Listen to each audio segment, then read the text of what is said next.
it's super easy to coast through life and never question, am I doing the right thing? Am I the person that I want to be? Why am I the way that I am? Why do I talk over people in conversation? Why do I cut people off in conversation? Why am I so insecure about whatever your thing is, whatever you can pinpoint about yourself, that you're not completely thrilled with. I don't believe there's ever a disadvantage to doing work and figuring out why you are the way you are, whether you go to a therapist, and I did this a couple of years ago with my dad. And it was so fucking helpful to me when I did this. It was like one of the things I'm most proud of, like the ideas that I had. But when you're a kid and there's so many things you don't remember, or you remember in a certain way, but as an adult, you think to yourself, you're like, there's no way it was like the way I remember, because I was so young. I was an idiot 9-year-old. Like, what do I remember about the situation? I think I've got dumber since then, but carry on. So have I. So this was 3 years ago or so. I sat my dad down. He and I sat together at a cafe, and I interviewed him.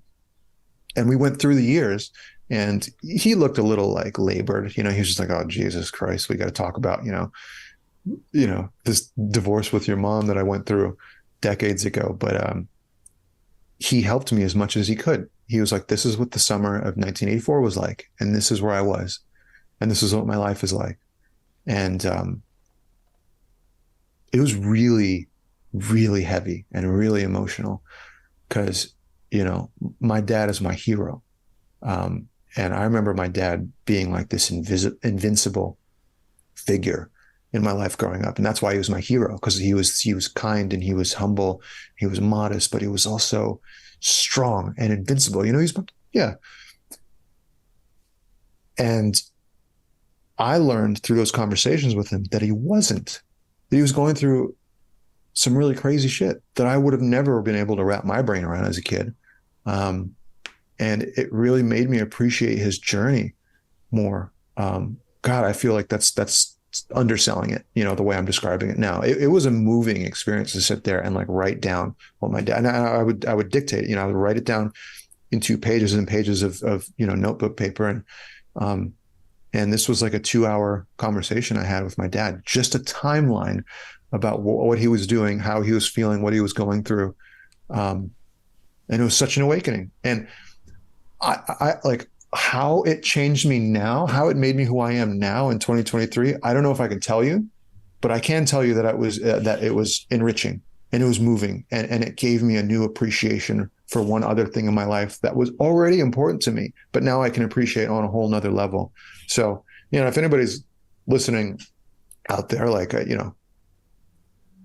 don't know how close you are to either of your parents, but you'd be surprised if you would just get a little bit deeper than the surface as far as how your parents, how it can change you, and how it can make you appreciate who they are, not as parents, but as human beings.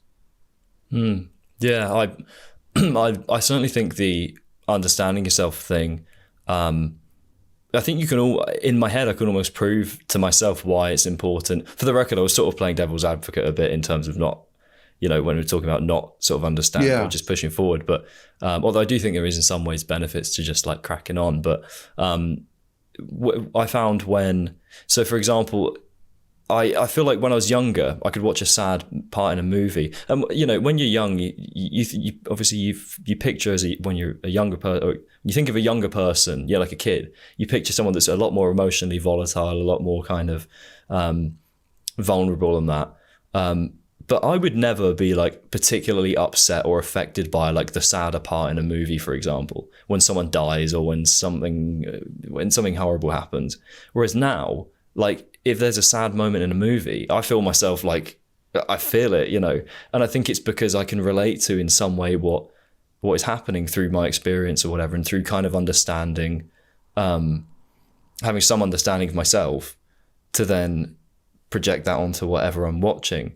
Whenever I watch that, I mean, I've not got kids, but whenever I watch that moment in Interstellar, I don't know if have you seen the movie? Oh, that's one of my favorite movies of all time. Yeah, and right at the end, I've talked about this a bit before, but actually on the podcast, but right at the end when he's there with his elderly daughter who has now surpassed him in age, basically, and that whole that to me, I haven't even I'm not even thinking about having kids yet, but like the idea of that and the way it all just is put together, you know, I can't think of anything more. And I remember I was talking to a friend and I was saying, like, I can't think of anything worse. Like as a father, if you were to just wake up one morning and your kids live their whole life without you, and then they just die and you're still there, you know, and I had one friend who just didn't get it, and they were just like, maybe they didn't get the movie, maybe the movie didn't work for them or something, I don't know, but like, and I feel like it comes with some level of understanding of, I'm not trying to sound all pretentious, like, oh, you must understand yourself to find that, you know, to understand. So, yeah, like Rick and Morty fans tell you how smart they are kind of thing. Well, I do like Rick and Morty though.